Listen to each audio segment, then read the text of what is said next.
திமுக தயவுல தான் இந்த ஆட்சி நடக்குது அப்படின்னு சொல்றாரு உதயநிதி. அவங்க போட்ட பிச்சையாம்மா? கூட்டணி கட்சிய. அது அவங்க போட்ட பிச்சையாம்மா? இது மக்கள் நாங்களா சேர்ந்து போட்டது இது. யார் சிஎம் ஆகணும், யார் சிஎம்ல இருந்து பதவியில இறங்கணும் எங்களுக்கு தெரியும். சரிங்களா? நடந்துட்டு இருக்குது. இப்ப 1.5 மாசம் தான் ஆகுது. போக போக தான் தெரியும். எடுக்கட்ட ஆச்சுன்னா எதையுமே எடுத்து சொல்றதுக்கு அதுக்குமே கிடையாது. எப்பயுமே ஒரு குழந்தைன்னா முதல்ல தான் தவந்தோம். அந்த குழந்தை வர வர எப்படி இப்ப வந்து தாய் நாடு. அப்ப அந்த குழந்தை வந்து தாய் வளர்த்து பின்னாடி தான் சொல்லணும். குறைஞ்சது ஒரு 2 வருஷம் அல்லது 3 வருஷம் அது கிடையாது.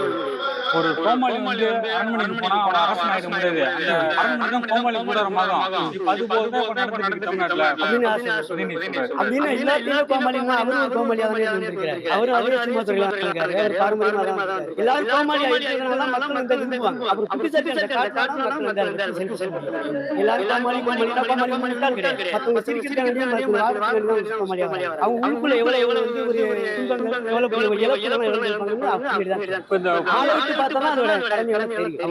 ஒரு குழந்தை ஓட வந்து ஒரு 10 பேர் ஓடுனா எத்தனை பேர் சீக்கிரம் 3 பேர் தேர்ந்தெடுக்க ஓடிடுவாங்க. அதே மாதிரி ஒவ்வொரு கட்சி ஓடுது. எல்லா கட்சியும் 2 டீம் தான் ஓடி இப்போ வந்து